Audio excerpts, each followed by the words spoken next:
YMCA and the Burlington County Board of Children Freeholders annually runs the Burlington County Youth in Government program. The purpose of this program is to show high school students throughout Burlington County the roles and the function of county government. One of the major aspects of this is the budgeting process. Budgets are not just money, they are about people. Government spends money on programs and services which help people.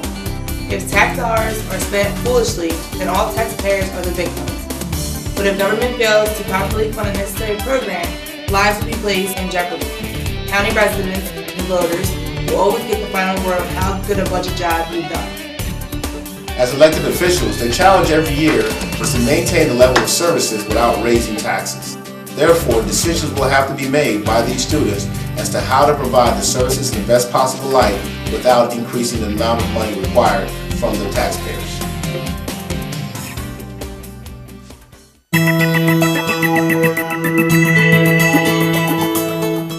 Day one is Party Convention Day, and there's two main objectives. The first objective is to work on budgets for the county departments. Your second objective will be to nominate candidates from your assigned parties. There are two main parties for Youth in Government program. One party is the Burlingtonians, and the second party is the Countyans. One group is slightly liberal, and the other group is slightly conservative. Week 2, which is Budget Adoption Day, is the day where we hear the campaign speeches from the surrogate, the sheriff, the county clerk, and the 5 freeholders. Then we go and vote and then tour the courts and the jail. Week 3 is Counterpart Parenting Day. On this day, we shadow an employee of the county.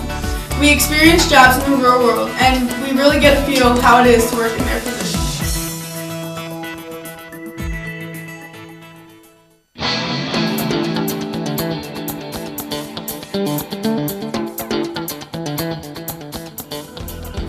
Alright, we can start with the medical contracts. Yeah. I don't think we should all have to pay for the inmates' medical bills and hospital bills all the way through. I think their former guardians or family should have to put forth in that. Yeah, I agree with that. Because that's the county's people's tax. Taxes are paying for Yeah. that. Exactly. I think that that is a lot of money to put forth, but I think that maybe the people that have people in prison should pay a little bit, but not all of that. No, yeah, right. Like a copay. Yeah, or maybe a certain percent. Right. Because I don't think it's fair for the taxpayers to pay all their money into that because they're the criminals. Why should we be paying for that? Yeah. Their benefit from it. Maybe like almost like 50-50, like Mhm. pay half and half. Mm-hmm. I think they could buy their own uniforms. Yeah, Because that's just like that's your job. Like, you're gonna work there, so you should buy your own. Like, I see with the badges. Yeah, the badges that would we should come provide from- them with that. But the khaki and the blues, I think that they should have to pay for themselves. Oh yeah, definitely. And for inmate clothing, it says 400 sets of gym clothing. Yeah. I think they could definitely use, work out in their jumpsuits. I don't think that is necessary at all to spend $2,800 on gym clothing. So, That's I agree with you there. Okay. But then also, like, what about they're all sweaty? that's They're gonna have true. to shower. But if they have more than one pair of jumpsuits, like it says that they have washers there, so they do They wash. could wash. Yes, Yes. that's true. So That could be a. Yeah, well, We could cut back on so many of them. Yeah, it matters like how many jumpsuits they have, like because. Or it depends how many people too could be having gym at that time. yeah. Because they could have that many suits, wash them for the next class or whenever Yeah. they come in, and they could do theirs. With the food, it says they request $956,000. I say they definitely need more than that, at least $1 million, because that's got to be bare minimum for all the Yeah. prisoners at their house. So. I agree with that. That I have to disagree. Disagree. It's food. They get a 3-course meal. A 3-course meal. They're inmates. We're giving them a 3-course meal. We're giving them these clothes. We're giving them books, typewriters. No. But we also don't want them to starve. Yeah, we don't want dead prisoners. Peanut butter and jelly is fine. A piece of fruit and a sandwich.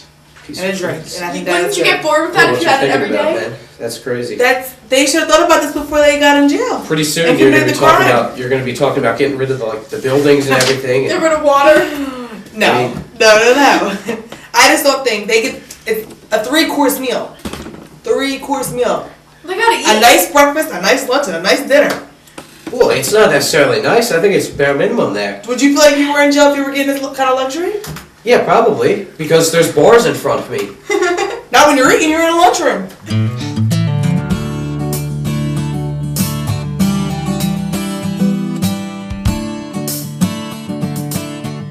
Hi, my name is Samantha Chacon. I'm from BCI Team Medford, and being with the program last year, I learned how to manage and cut for county budgets, and how to negotiate with other people about how and where we should cut or make progress in.